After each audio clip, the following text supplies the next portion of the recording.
അസ്സലാമലൈക്കും. ഇന്ന് ഞാൻ ചോക്ലേറ്റ് സ്പോഞ്ച് കേക്കിൻ്റെ റെസിപ്പി ആയിട്ടാണ് വന്നിട്ടുള്ളത്. കഴിഞ്ഞ വീഡിയോയിൽ വാനില സ്പോഞ്ച് കേക്ക് ആയിരുന്നു. കുറേ ആൾക്കാർ അഭിപ്രായങ്ങളൊക്കെ കമൻറ്റിലൂടെ അറിയിച്ചിരുന്നുണ്ട്. കുറേ സന്തോഷമായി കണ്ടപ്പോൾ.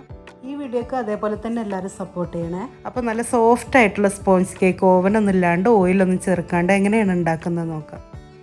ആദ്യം തന്നെ ബേക്ക് ചെയ്യാനുള്ള പാത്രം ഏതാണോ അത് സെറ്റ് ചെയ്തിട്ട് വെക്കുക. ഞാൻ ഈ ഒരു സ്റ്റീൽ പാത്രമാണ് എടുക്കുന്നത്. അതിൽ കുറച്ച് ഓയിൽ പരട്ടിയിട്ട് ബട്ടർ പേപ്പർ വെച്ചിട്ട് സൈഡിലേക്ക് മാറ്റി വെക്കുന്നുണ്ട്. ബട്ടർ പേപ്പർ ഇല്ലെങ്കിൽ കുറച്ച് ഓയിൽ പരട്ടി മൈദപ്പൊടി തൂക്കി കൊടുത്താലും മതി. ഞാൻ കഴിഞ്ഞ വീഡിയോയിൽ ബട്ടർ പേപ്പർ എങ്ങനെയാണ് റൗണ്ടിൽ കട്ട് ചെയ്യുക എന്നുള്ളത് കാണിച്ചിരുന്നു കേട്ടോ. കാണാത്തവരുണ്ടെങ്കിൽ പോയിട്ട് കാണാൻ ഞാൻ താഴെ ലിങ്ക് ഡിസ്ക്രിപ്ഷനിൽ കൊടുക്കുന്നുണ്ട്. ഇനി കേക്കിലേക്ക് വേണ്ടി സാധനങ്ങൾ എന്തൊക്കെയാണെന്ന് നോക്കാം. ഞാൻ 4 വലിയ മുട്ടയാണ് എടുത്തിട്ടുള്ളത്. എക്സ് ലാർജിൻ്റെ 4 മുട്ടയാണ് എടുത്തിട്ടുള്ളത്. ഈ മുട്ടൻ്റെ വൈറ്റും യെല്ലോയും വേറെ വേറെ ആക്കിയിട്ട് എടുക്കണം. അതിനായിട്ട് 2 പാത്രം എടുത്തിട്ടുണ്ട്. ഒരു പാത്രത്തിലേക്ക് വൈറ്റും ഒരു പാത്രത്തിലേക്ക് യെല്ലോയും ഇട്ട് കൊടുക്കുന്നുണ്ട്. മുട്ടൻ്റെ യെല്ലോയും വൈറ്റ് സെപ്പറേറ്റ് ആക്കുമ്പോൾ വൈറ്റിലേക്ക് യെല്ലോ ആവാണ്ട് വേണം എടുക്കാനായിട്ട്. എന്നാലാണ് വൈറ്റ് നന്നായിട്ട് പൊങ്ങിയിട്ട് വരിക. ഇനി ഇതിലേക്ക് ഞാൻ 1/2 കപ്പ് ഐസിങ് ഷുഗറാണ് കേട്ടോ ചേർക്കുന്നത്. ഞാൻ കഴിഞ്ഞ വീഡിയോയിൽ വാനില കേക്കിൻ്റെ വീഡിയോയിൽ ഐസിങ് ഷുഗർ എന്ന് പറഞ്ഞപ്പോൾ എൻ്റെ ഒരു ഫ്രണ്ട് ചോദിച്ചിരുന്നു കേട്ടോ. ഐസിങ് ഷുഗർ പറഞ്ഞാൽ പഞ്ചസാര പൊടിച്ചതാണോ എന്നുള്ളത്. പഞ്ചസാരയിലേക്ക് കോൺഫ്ലവറൊക്കെ ചേർത്ത് പൊടിക്കുന്നതാണ് ഐസിങ് ഷുഗർ. നമുക്ക് കടയിൽ വാങ്ങാൻ കിട്ടും ഐസിങ് ഷുഗർ എന്ന് പറഞ്ഞിട്ട്. ഞാൻ അങ്ങനെ പാക്കറ്റ് വാങ്ങിക്കുന്നതാണ്. അത് 1/2 കപ്പാണ് ഇതിലേക്ക് എടുക്കുന്നത്. അത് വൈറ്റിലേക്കും യെല്ലോയിലേക്കും പകുതിയായിട്ട് ഇട്ട് കൊടുക്കുന്നുണ്ട്. എന്നിട്ട് ഒന്നും കൂടി ഒന്ന് ബീറ്റ് ചെയ്തിട്ട് എടുക്കുക. മുട്ടൻ്റെ വെള്ളത നന്നായിട്ട് ബീറ്റായിട്ട് വന്നിട്ടുണ്ട്. ഇനി യെല്ലോയും കൂടെ ഒന്ന് ബീറ്റ് ചെയ്തിട്ട് അതിലേക്ക് നമുക്ക് ഡ്രൈ ഇൻഗ്രീഡിയൻസ് ഒക്കെ ചേർത്ത് കൊടുക്കാം.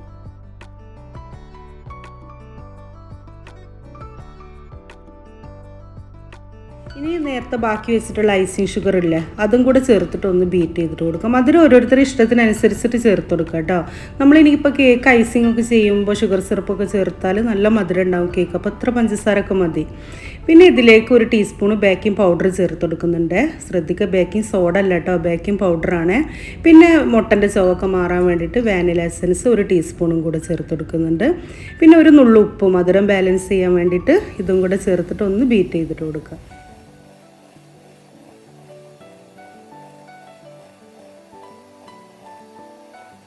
വാനില കേക്കിലേക്ക് എടുക്കുന്ന 1 കപ്പ് മൈദപ്പൊടിൻ്റെ അളവുണ്ടല്ലോ, അതിൻ്റെ അതേ അളവിലാണ് ഞാൻ മൈദപ്പൊടി ലെവൽ ചെയ്തിട്ട് എടുത്തിട്ടുള്ളത്. എന്നിട്ട് അതിൽ നിന്ന് ഒരു 2 ടേബിൾ സ്പൂൺ മൈദപ്പൊടി മാറ്റി വെച്ചിട്ട് അതിലേക്ക് 2 tablespoon cocoa powder add ചെയ്താൽ ചോക്ലേറ്റ് കേക്കായി. നല്ല ഈസിയാണ് ഈ മെഷർമെൻറ്റ് ഓർത്ത് വെച്ചാൽ കേട്ടോ. ആ 1 കപ്പിൽ നിന്ന് 2 ടേബിൾ സ്പൂൺ മാറ്റി വെക്കുക. എന്നിട്ട് ആ 2 ടേബിൾ സ്പൂണിന് പകരം 2 tablespoon cocoa powder add ചെയ്യാം.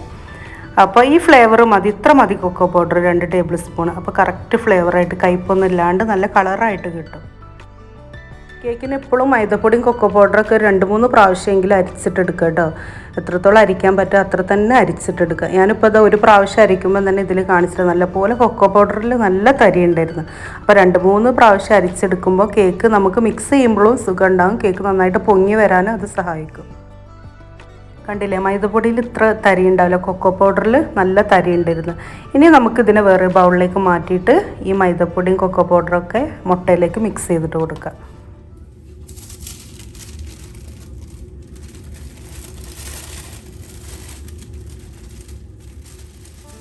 ഇങ്ങനെ മൈദപ്പൊടി ഇത് കുറച്ച് ഇട്ടിട്ട് മിക്സ് ചെയ്തിട്ട് കൊടുക്കുക. മുട്ടൻ്റെ വെള്ളം കുറച്ച് ചേർത്തിട്ട് നല്ല സോഫ്റ്റായിട്ട് ഇളക്കിയിട്ട് കൊടുക്കുക.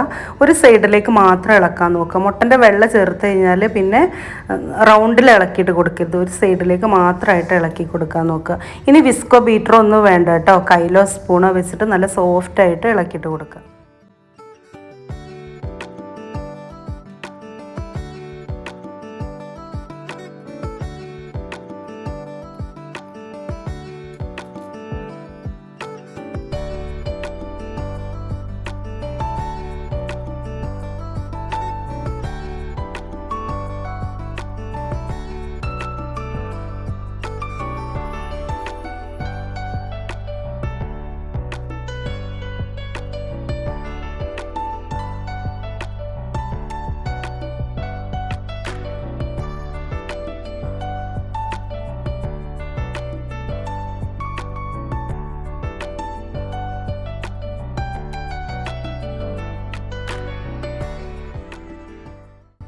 മാവൊക്കെ നന്നായിട്ട് മിക്സായിട്ട് വന്നിട്ടുണ്ട്. ഇനി നമുക്ക് ബേക്ക് ചെയ്യാനുള്ള പാത്രത്തിലേക്ക് ഈ മാവ് ഒഴിച്ചു കൊടുക്കാം.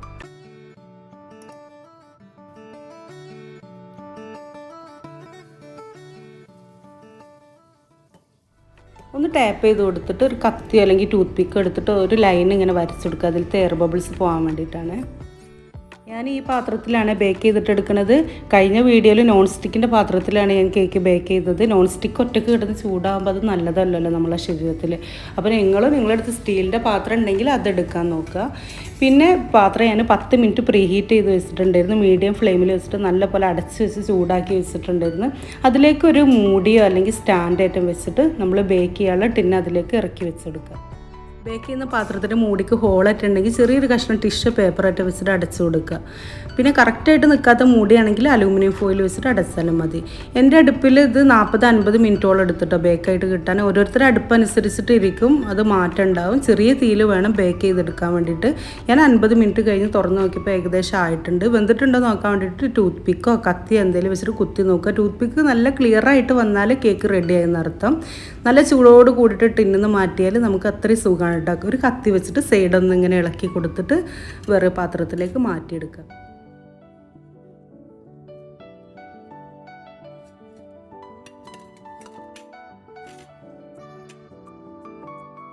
ഇനി കേക്കിൻ്റെ മുകളിലുള്ള ബട്ടർ പേപ്പർ എടുത്ത് മാറ്റാം.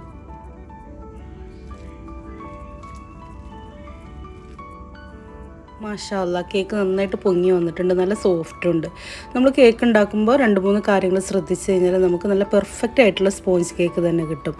മൈദപ്പൊടി 2-3 പ്രാവശ്യമെങ്കിലും അരിച്ചെടുക്കുക. പിന്നെ മുട്ടയും വെള്ളയും വേറെ വേറെ ബീറ്റ് ചെയ്യുക. ഇങ്ങനെ കുറേ കാര്യങ്ങൾ ചെയ്ത് കഴിഞ്ഞാൽ നമുക്ക് പെർഫെക്റ്റ് ആയിട്ടുള്ള കേക്ക് കിട്ടും. എനിക്കിത് 4 ലെയറായിട്ട് കട്ട് ചെയ്യാനുള്ള ഹൈറ്റ് തന്നെ കിട്ടിയിട്ടുണ്ട് കേട്ടോ. ഇത് 1 kg കേക്കാണ്. വാനില കേക്കും ഇതേപോലെ തന്നെ ഇട്ടിട്ടുണ്ടായിരുന്നു. കാണാത്തവരുണ്ടെങ്കിൽ ആ വീഡിയോ പോയിട്ട് കാണണം കേട്ടോ. ഞാൻ താഴെ ലിങ്ക് കൊടുക്കുന്നുണ്ട്. ഇന്നത്തെ ഈ വീഡിയോ എല്ലാവർക്കും ഇഷ്ടപ്പെട്ടെന്ന് വിചാരിക്കുന്നു. നിങ്ങൾ എന്തായാലും ഇത് ട്രൈ ചെയ്ത് നോക്കണേ. ട്രൈ ചെയ്ത് നോക്കിയിട്ട് നിങ്ങളുടെ അഭിപ്രായങ്ങളൊക്കെ കമൻറ്റ് ബോക്സിലൂടെ അറിയിക്കുക. പിന്നെ എൻ്റെ ഈ വീഡിയോ കാണുന്നവരാരെങ്കിലും സബ് ചെയ്യാത്തവരുണ്ടെങ്കിൽ സബ് ചെയ്യുക. അതിൻ്റെ തൊട്ടടുത്ത് കുഞ്ഞൊരു ബെല്ലൈക്കൺ ഉണ്ട്, അതിലൊന്ന് ക്ലിക്ക് ചെയ്യട്ടെ. എന്നാലാണ് ഞാൻ അടുത്ത വീഡിയോ ഇടുമ്പോൾ നിങ്ങൾക്ക് നോട്ടിഫിക്കേഷനായിട്ട് കിട്ടുള്ളൂ. ഇന്നത്തെ ഈ വീഡിയോ നിങ്ങൾക്ക് എല്ലാവർക്കും ഉപകാരപ്പെട്ടെന്ന് വിചാരിക്കുന്നത്. നിങ്ങൾ ഇതേപോലെ കേക്ക് ഉണ്ടാക്കി നോക്കിയിട്ട് സക്സസ് ആയിട്ട് വരികയാണെങ്കിൽ നിങ്ങളെ ഫ്രണ്ട്സിനും ഫാമിലിക്കൊക്കെ നിങ്ങൾ അയച്ചു കൊടുക്കണേ. ഇൻഷാ അല്ലാ നെക്സ്റ്റ് വീഡിയോയിൽ വേറെ റെസിപ്പി ആയിട്ട് കാണാം. അസ്സലാമു അലൈക്കും.